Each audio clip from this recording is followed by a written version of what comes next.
You're listening to User Media. Hello bold and beautiful friends, welcome to my channel.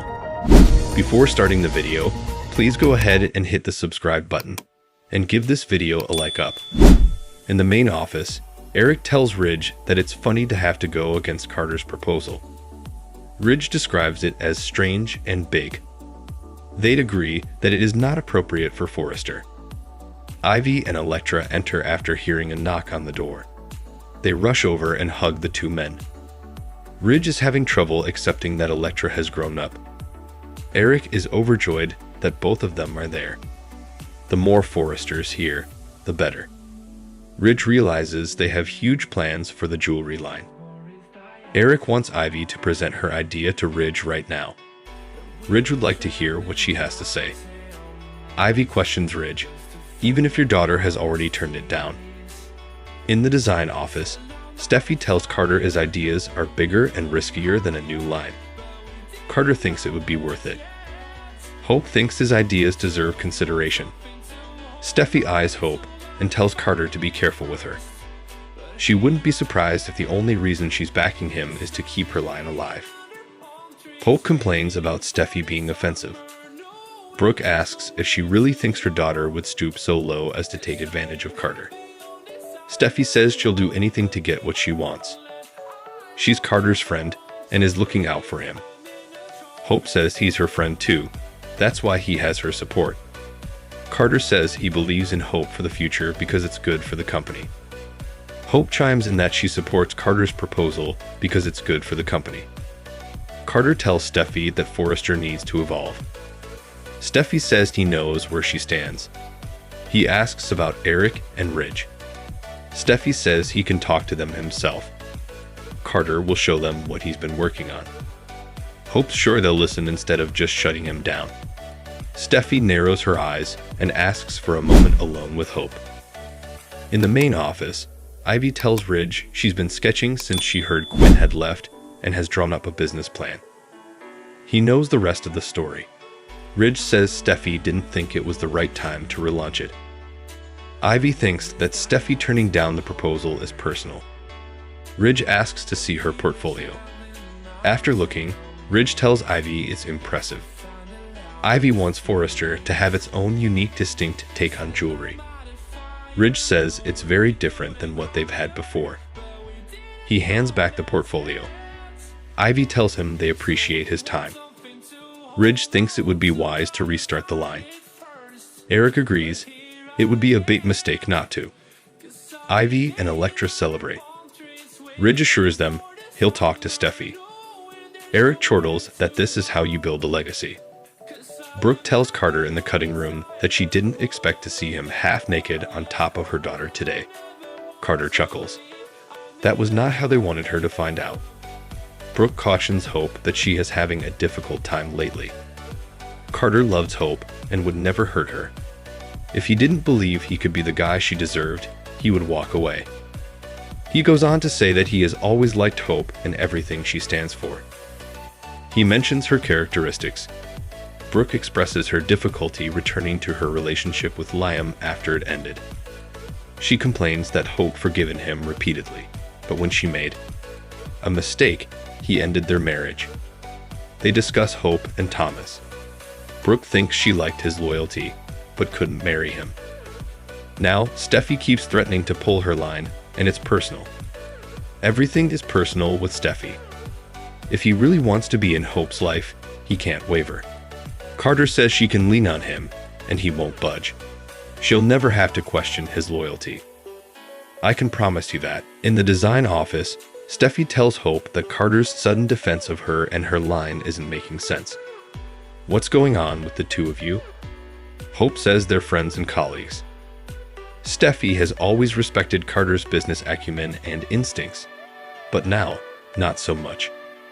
Hope says this is Carter they're talking about. How often have his instincts been wrong? She complains that he's always had big ideas, but maybe felt he couldn't share them because they'd fall on deaf ears. Steffy says Carter is always heard there. He's part of their family. Hope snaps, then maybe you should believe in him. Steffy squints, like you. Why do you believe in him? She asks if Hope's belief in Carter is just a ploy to get her line off the chopping block. In the main office, Brooke and Ridge kiss. He tells her there's a lot to think about lately. Brooke saw Ivy leaving. Ridge says Electra was with her. He looked at their portfolio, and it's really good. He's going to ask Ivy to reboot the jewelry line. Brooke thought Steffy nixed it. Ridge will talk to her. She asks if he'll also talk to her about all the threats she's making to Hope and her line. Ridge says they're not threats. This is business.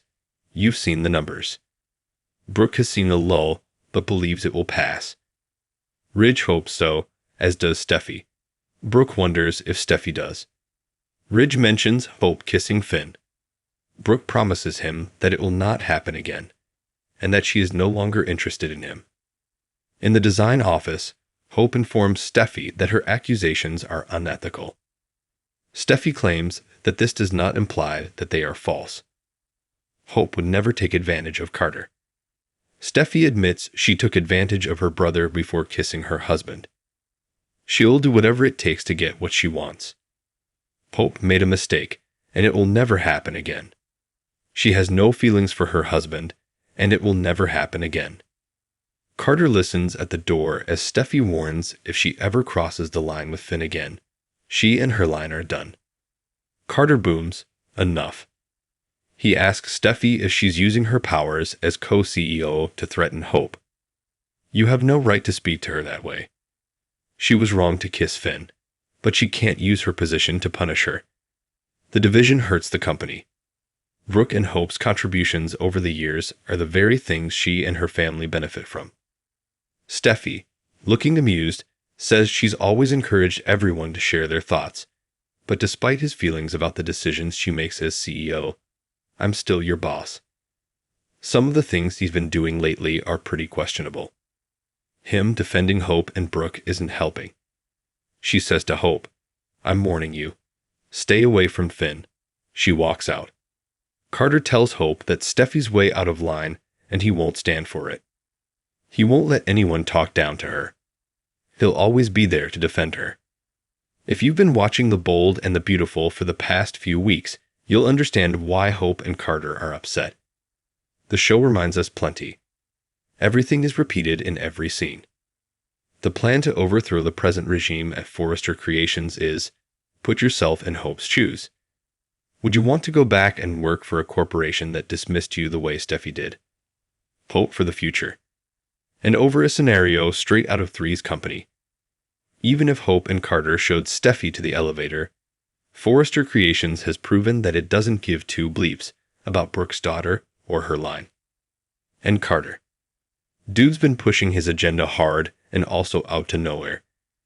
He should have anticipated that the powers that be wouldn't immediately be on board, if they ever would be. But he's super unhappy with the way that he's being treated. So, like Hope, why would he want to remain at that company? Even if he and Hope took over, which is highly unlikely with Brooke in the know. Wouldn't it always remind them of their unpleasant past there? If we were them, we'd found our own company and compete with Forrester Creations. If Hope and Carter don't have the money to bankroll a startup, we know several people who do, and would be happy to break open their vaults.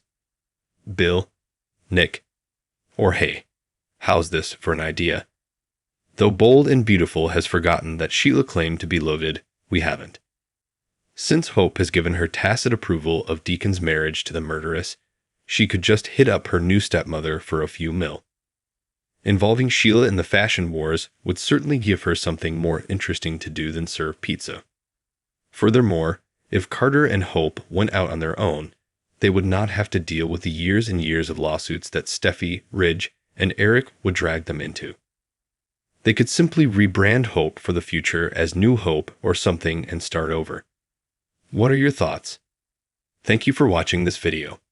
Please subscribe my OSR Media to our channel and stay with us.